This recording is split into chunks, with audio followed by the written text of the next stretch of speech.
నమస్తే అండి, నేను మీ Ashwini. Welcome back to Ashwini thoughts.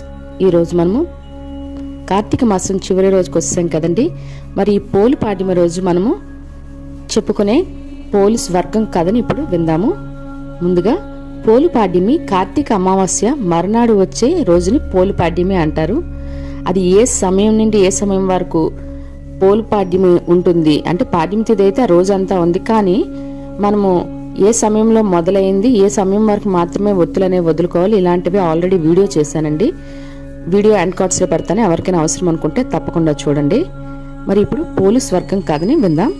ఆశ్వయుజ అమావాస్య మొదలుకొని కార్తీక అమావాస్య వరకు ప్రాతకాలంలో లేచి నదీ స్నానం చేసి దీపములు వెలిగించలేని వారు కూడా ఈ పోలీస్ వర్గం నాడు తెల్లవారుజామునే లేచి నదిలో స్నానం చేసి అరటి దొప్పల్లో దీపములు వెలిగించి వదిలిపెట్టిన ఎడల కార్తీక మాసమంతా తెల్లవారుజామున నదీ స్నానం ఆచరించిన ఫలితము, దీపములు వెలిగించిన ఫలితము కలుగును. స్త్రీలందరూ ఈ రోజున కలిసికట్టుగా నదీ స్నానం చేసి నది ఒడ్డునే దీపములు వెలిగించి నోమును ఆచరించి బ్రాహ్మణోత్తములకు స్వయంపాకములు దీపదానములు ఇచ్చి ఆశీర్వాదములు పొందుతారు.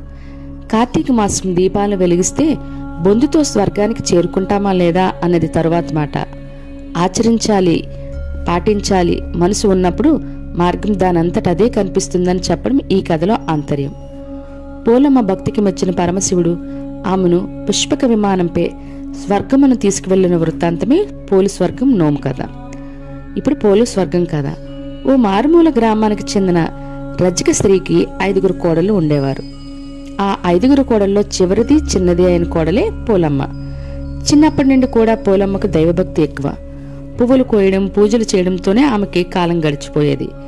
పెళ్లి జరిగేంత వరకు దైవంతో ఆమె ఏర్పరచుకున్న అనుబంధానికి ఎలాంటి ఆటంకం కలగలేదు. కానీ పెళ్లి అయిన తర్వాత ఆమె ఆనందానికి గండిపడింది. పూలు కోయడానికి, పూజలు చేయడానికి, అసలు గుడికి వెళ్ళడానికి కూడా వీలు లేకుండా పోయింది. అందుకు కారణం ఆమె అత్త. సాధారణంగా ఇంటి కోడలికి దైవభక్తి ఎక్కువగా ఉంటే ఎవరైనా మెచ్చుకుంటారు, కానీ పోలి విషయంలో అది తారుమారైంది. పోలి అత్తకు తాను మహాభక్తురాలనే గర్వం ఎక్కువ. కొంతమంది అమ్మలక్కలు కూడా ఆమె వెనుక చేరి భజన చేయడం వల్ల ఆమెలో మరింత అహంకారం పెరిగింది. పోలి కారణంగా తన పేరు కాస్త పోతుందని భావించి ఆమెను మాత్రం ఇంటి పట్టును ఉంచి మిగతా కోడలను తీసుకుని గుడికి వెళ్లి వచ్చేది. ఈ నేపథ్యంలో ఒక కార్తీక అమావాస్య రోజున పోలికి ఇంటి పనులు పురమాయించి ఆమెకు పూజా సామాగ్రి అందుబాటులో లేకుండా చేసి మిగతా కోడలతో అత్త నదీ స్నానానికి వెళ్ళింది. పోలి ఏమాత్రం బాధపడకుండా బావి దగ్గరే స్నానం చేసి పత్తి చెట్టు నుండి పత్తి తీసి ఒత్తిడి చేసింది. చల్ల కవ్వానికి ఉన్న వెన్నను తీసి దాంతో దీపాన్ని వెలిగించి దైవానికి నమస్కరించింది. పోలి భక్తికి మెచ్చిన దైవం ఆమె కోసం పుష్పక విమానం ఊరు జనం చూస్తుండగానే పోలి ఆ విమానం ఎక్కింది. విమానం కొంచెం పైకి లేవగానే అక్కడికి వచ్చిన అత్త తాను కాకుండా తన కోడలి స్వర్గానికి వెళ్లడానికి వీల్లేదంటూ పోలిని కిందకి లాగడానికి ఆమె కాలు పట్టుకుంది. వెంటనే మిగతా కోడలు ఒకరి తర్వాత ఒకరు కాలు పట్టుకొని విమానం నుండి కిందకి వేలాడసాగారు. అది చూసిన దేవతలు పోలితో వారికి పోలిక లేదంటూ విమానం నుండి కిందకి పడదోశారు. పోలి మాత్రం బొందితో స్వర్గానికి వెళ్లిపోయింది.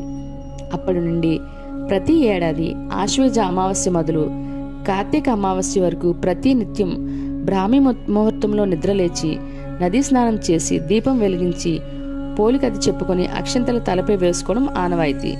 ఈ విధంగా 4 రోజుల పాటు నదీ స్నానం నోము పూర్తయ్యాక కార్తీక అమావాస్య రోజున బ్రాహ్మణునికి దీపదానం ఇవ్వాల్సి ఉంటుంది. ఈ పోలీస్ వర్గం కథను నెల అంతా వినకపోయినా కార్తీక అంటే పోలి పాడ్యమి రోజున మనం దీపాలు వదిలిన తర్వాత అయినా ఈ పోలి పాడ్యమి కథను చదవలసి ఉంటుందండి, లేదా ఇలా విన్నా సరిపోతుంది. మీకు ఈ వీడియో నచ్చినట్లయితే లేదా వీడియో మీద ఎటువంటి కామెంట్స్ ఉన్నా కింద నాకు కామెంట్ బాక్స్లో కామెంట్ చేయండి. ఓం నమః శివాయ అనుకుంటూ. మీకు ఈ వీడియో నచ్చినట్లయితే మీ ఫ్రెండ్స్ అండ్ ఫ్యామిలీ మెంబర్స్కి ఫార్వర్డ్ చేయండి. దీంతో పాటుగా ప్రతిరోజు పంచాంగం వీడియోలు మరియు పండగ యొక్క ప్రత్యేకతలు, పూజా వీడియోలు కూడా ఉంటాయండి. ఎవరికైనా అవసరం అనుకుంటే నా ఛానల్లో సబ్స్క్రైబ్ చేసి తప్పకుండా చూడండి. రేపు మరలా మరొక కొత్త వీడియోతో కలుద్దాం. ధన్యవాదములు. ఓం నమః శివాయ.